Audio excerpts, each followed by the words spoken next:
Friends, జై శ్రీరామ్, జై శ్రీరామ్, జై శ్రీరామ్. ఇప్పుడు ఒక అద్భుతమైన విశిష్ట విశిష్టత వివరణ చేస్తాను మిత్రమా. అదేమిటంటే, ఈ యొక్క భూమండలమే మనకు అంతుపట్టని మహాగోళంలా ఉంటుంది. ఎక్కడ మొదలో ఎక్కడ అంతమో తెలియదు. అలాంటి భూమండలాలు కొన్ని కోట్ల గ్రహాలు కలిస్తే ఒక సూర్య మహామండలం.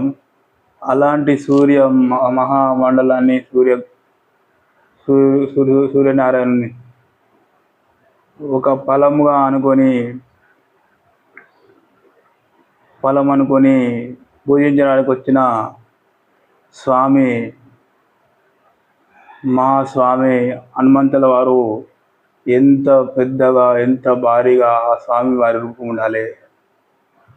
ఆ స్వామి ఆంజనేయ స్వామి పూజించి ఆ విష్ణు భగవానుడు రామచంద్రమూర్తి ఆ స్వామి యొక్క మనం ఊహించడం మన మనుషులకు, మన నరులకు సాధ్యమేనా? ఏమండి, ఇంతటి మహాదేవులను మనం, ఇంతటి అద్భుతాలను మనం విని ఎంతో పరవశించిపోవాలి. ఇలాంటి విషయాలు వినాలంటే పూర్వజన్మ సుకృతం ఉండాలి. ఆ స్వామి వార్ల యొక్క కరుణ కృప ఈ భూమండలపై ప్రతినిత్యం వారి యొక్క కరుణను, వరాలను చూపుతున్నారు నేటికి.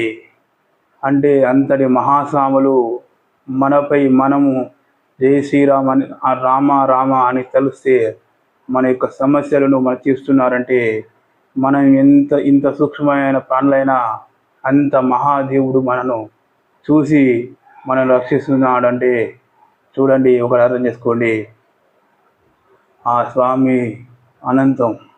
మనం సింపుల్ ఏం చెప్పే ఉదాహరణ తీసుకోవాలి. ఆ విష్ణుమూర్తి యొక్క మనం ఆ రూపాన్ని మనం చూడలేము. ఆ విశ్వరూపం అనేది చూడడం అనేది ఎవరి తరం కాదు. చూడండి, ఇంతటి అద్భుతమైన